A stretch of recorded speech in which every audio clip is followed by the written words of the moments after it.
Hi, my name's Cheryl. I'm the Africa Product and Travel Specialist here at Inspiring Travel. And today I want to talk to you about Kenya. What currency is used in Kenya? The local currency is Kenyan shilling, although widely used as well is the US dollar. A big recommendation is if you're going to take US dollar, take small denominations because they're great for tips. What is the flight time from the UK to Kenya? If we're looking at London as a hub, then it'll take about 8 hours to get to Nairobi, but equally you can do regional connections as well. Kenya Airways and British Airways are the providers, the main providers, but we can do other airlines from regional destinations. What is the time difference between the UK and Kenya? Summertime is 1 hour ahead and winter is 2 hours ahead. Is it safe to travel to Kenya? Yes, it is safe to travel to Kenya. I've been about 8 times to Kenya. I've travelled to every area of Kenya. I've done that either whether it be like aircraft, I've done it by road, so I've done all forms of transport throughout Kenya. So yes, definitely safe to travel. Is it safe to drink the water in Kenya? No, I would always recommend bottled water or filtered water, definitely. What immunisations are required for a Kenya holiday? Highly recommend malaria. Also as well, there's typhoid, hepatitis, but we do recommend that you go to a GP or seek some sort of consultation. What should I wear in Kenya? If you're going in sort of low season, which is our winter, then I would recommend that you pack some warm clothing. It's because the morning game drives can be quite cool before the sun rises, so it's a case of just fleece, a little bit of long trousers, just extra clothing. You will find as the sun rises, you'll start to unpeel. But yeah, that's for our sort of winter. As you go into summer, it is warm in the morning as well, so you can just wear light canvases, t-shirt, and that's totally fine. What is the best time of year to travel to Kenya? I think any time of the year is a great time to go to Kenya because of the seasonal changes. What's generally most popular is people like to go for the migration. So that generally runs from July through to September into October, and that's where the migrations come through from Tanzania and it's spill over into sort of the Mara. So that is a really popular attraction. Otherwise, I would say avoid the long rains. The long rains tend to be around sort of April and May, and that is the only time that I would probably avoid Kenya. Other than that, every other month is perfect. Which month offers the best weather conditions for holiday makers in Kenya? Best weather conditions in terms of warmth, I would say that you're going to be looking at July, August. They're the 2 peak months of the year, and that's equally as well as when the migration is. So it's a great time to go. What is the best time of year to visit Masai Mara for good weather? So the best months are July and August. Equally, that's when the migration is in the Masai Mara. In terms of any other time of the year, I've been to throughout Kenya multiple times, different times of the year, and I think the only month really I would try to avoid would be May, just because of the long rains. And when they come furiously. So the Kenyans do like to celebrate it because most of the year is dry, but May tends to get the traditional rains. What should I wear in Kenya on a winter break? Winter break, okay, loads of warm clothes. The game drives in the morning can be incredibly cool before sunrise, and also in the evening as the sun sets. You'll be out on a game drive before you head back to camp, so it'll be cool again. You will find with with the game drives that they do provide blankets, and sometimes you might get a hot water bottle, but I would recommend that you take some layers with you. Are there any traditional foods in Kenya that I should try? Nyama chama, which is grilled barbecue food. You generally find that the barbecue food is quite popular if you're going out to sort of local restaurants, and in particular goat. Are there any vegetarian dishes that are available in Kenya? What's good about Kenya is a lot of their own produces are actually grown within Kenya. So if you are vegetarian, there's really no shortage of really great dishes. The lodges will cater to whatever you want. It doesn't necessarily have to be off menu, but they will create a really lovely dish for you if you're a vegetarian. When is the best time of year to see wildlife in Kenya? It has to be between July and September for the Great Migration. The migration is all about the buffalo wildebeest that are travelling in from Serengeti of Tanzania and spilling over into the Mara. And the famous river crossing is a sight to behold. You've got thousands and thousands and thousands of wildebeest obviously going across the river. It's a massive draw for predators, so you'll get a lot of activity in terms of the predators as well.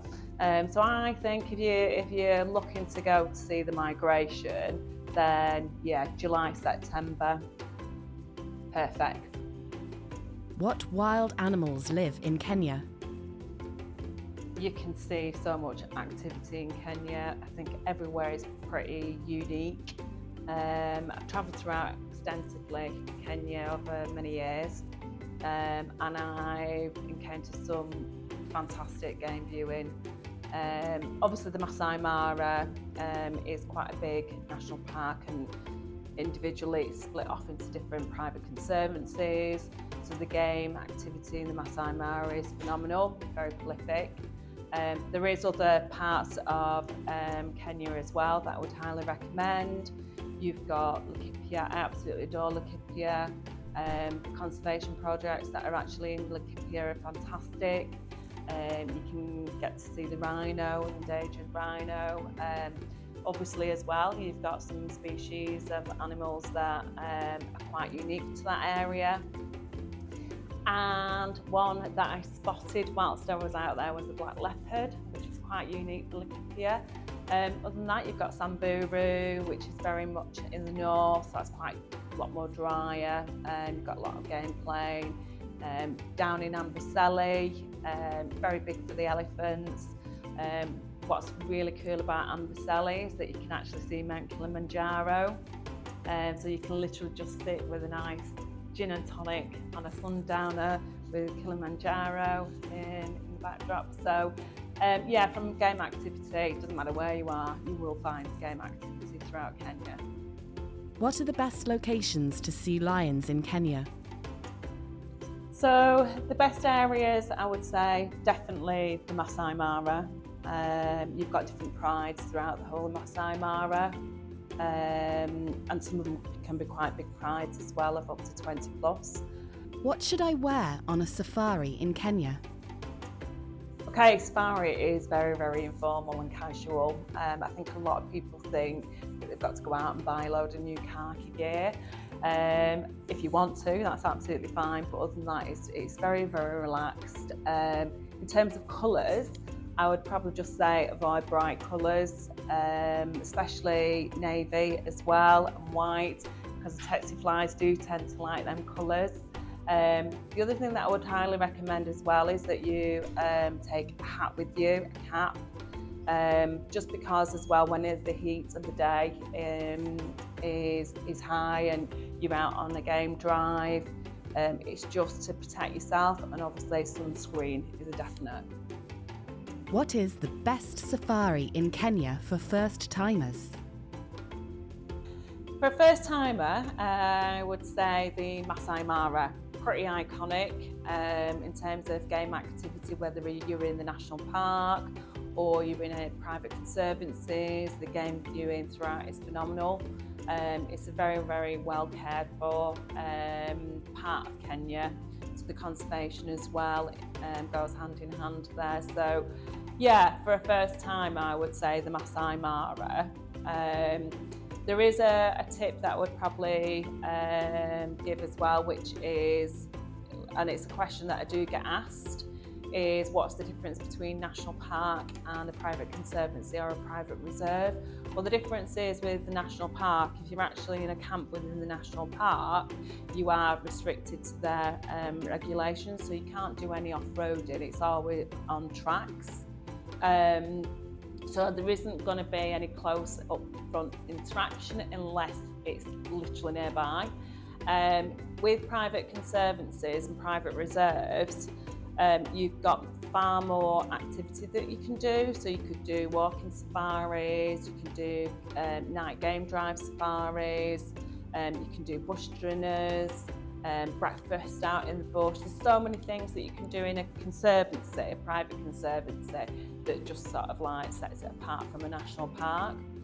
In terms of if you want to sort of not just do Masai Mara and you're looking at doing other parts of Kenya, there's two ways of going about that. You can either do light aircraft flying, so you can hop between reserves and locations, or you can hire a private guide throughout the whole duration, and you can do a little bit of an itinerary. So the guides that you're actually with are experts as well, and they'll take you to the various national parks and conservancies. They'll tell you all about that location, they'll take you out on game drives there. So there is different levels of safaris that you can actually do. If you're literally just doing a hop, then the flying safaris are probably the best option to go for. What would you say are the best safaris in Kenya? I think from my own personal experience, I think you always remember your first safari in the Masai Mara. Mine was Harlem, Missouri, which is Richard Branson's property. Went there back in probably 2012. That to me was pretty epic. What I loved about it was the ranger really wanted to know what it is that you wanted to go and see that day, and he literally takes it all off for me. So yeah, the reserve itself is only small, but the game activity for me when I first went to Kenya was wow. So it did give me the wow. Loved it as well. Loved the situation of where the Mahala, Missouri is. It's just perched slightly on a little hill and it overlooks the ravine. I just remember sat there one day thinking, right, I'm going to go and get in the pool, the infinity pool. When I got in the pool, all of a sudden these huge herds of buffalo came racing down the hill, and then you could see all these lions and they were weaving. So I just literally did that from the comfort of my own pool and a glass of wine. That to me was pretty epic. The other properties that I've sort of really enjoyed are Elephant Pepper Camp. Elephant Pepper Camp is located on a natural spring, so hence the name. It attracts herds of elephants, and you can literally, which was really quite unique, one day I decided that I wasn't going out for a game drive.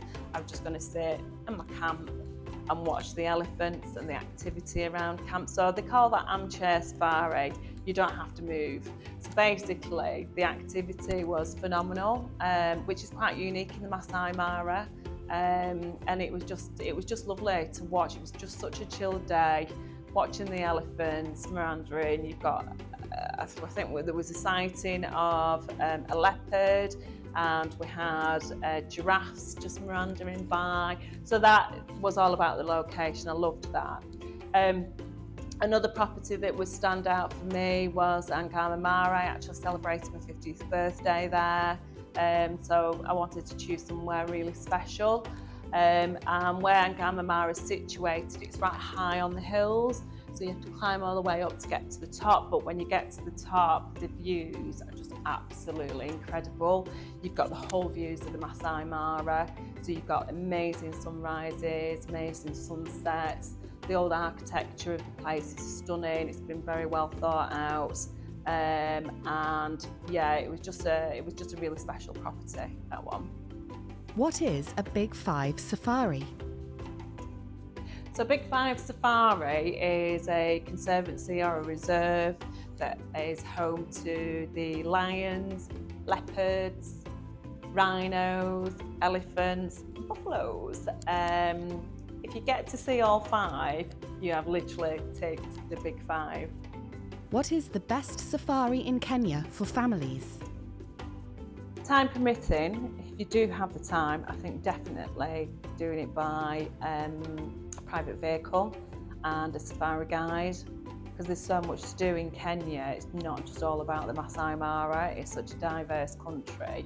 You've got the lakes, you've got the Great Rift Valley, you've got Mount Kenya, so there's quite a lot to actually see. But what's really nice as well is en route you'll find that there's a lot of sanctuaries. You know, so you've got monkey sanctuaries, got rhino sanctuaries, you've got the giraffe sanctuaries, elephant sanctuaries. So there's so many other things that you can do rather than just flying safari. Especially around Nairobi as well. I think people just think that it's just a hop and straight off to wherever. But it's really nice to actually spend a couple of days in Nairobi because there is quite a lot of things to do. You've got the Sheldrake sanctuaries, you've got elephant sanctuaries, you've got the Karen Blixen Museum. So there's quite a lot of attraction in Kenya as well. So I think, yeah, for a family, if you've got the time, then I would definitely do a private game driver and just get to experience Kenya because it's just so beautiful. What are the best family holiday locations in Kenya? Really popular is Masai Mara. There's some great family camps. You've got Kichwa Tembo. The location of Kichwa Tembo is really great as well, especially if you're going in the summer holidays. That's when the migration occurs and it's pretty close to the migration.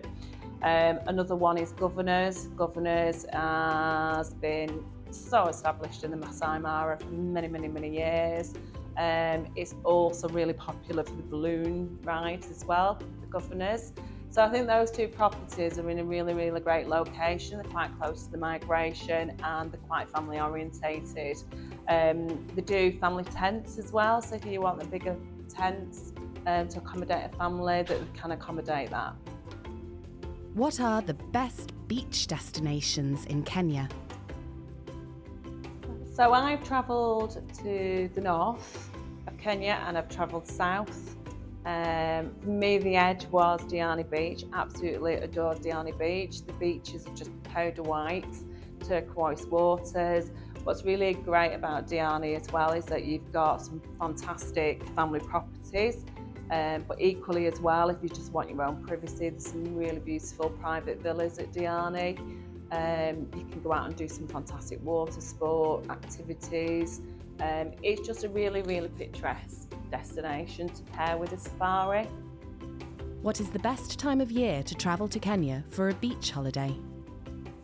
So to Kenya, I would probably say our summer. Obviously avoid around April, May because of the long rains. December has short rains, but that generally is intermittent and it's evenings. But other than that, any time of the year for Kenya, because it's on the equator, it's just a tropical destination all year round. Can I drive in Kenya? I would always have a guide in Kenya. If you're doing a self-drive, it's not so much a self-drive. You will be with a driver safari guide, just purely because they know the destination. It's quite a big country, Kenya, and the roads are not particularly brilliant in certain areas. So I would definitely do a private guide. What is the best place to visit for a couple's holiday in Kenya? So my recent visit was to Lower Saba, which is in Laikipia. To me, it was a standout, just purely because there were quite a lot of elements about that property and about the reserve that offered so much more activity.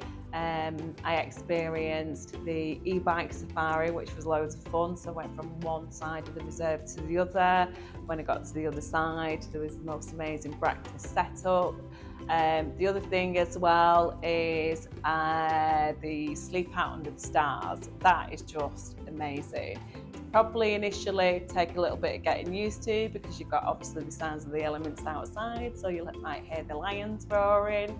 But the sleep out star beds, that was the very first location to ever do that. Where it's situated is over a ravine, so you've got a river that runs through, and it's just a perfect location to just go and be a couple under the stars. Very romantic. What are the best natural attractions to see in Kenya? Kenya's got so many attractions. It's absolutely a beautiful destination. I would say the Great Rift Valley. You've got Mount Kenya. A great sight to see Mount Kenya is in Laikipia, in that region.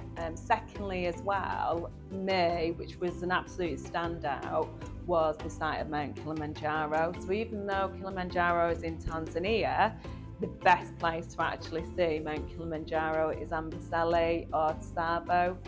That is just an absolutely phenomenal sight to see, and just to sit there with a gin and tonic on a sundown and watching the sunset with Kilimanjaro in the background, it's just really epic. What are the best places to visit in Kenya? Gosh, best things to do, so many things to do in Kenya. Hot air balloon, you've got to do a hot air balloon in the Masai Mara. That in itself is just pretty epic. Another thing that I really think is nice is to actually go and experience local villages.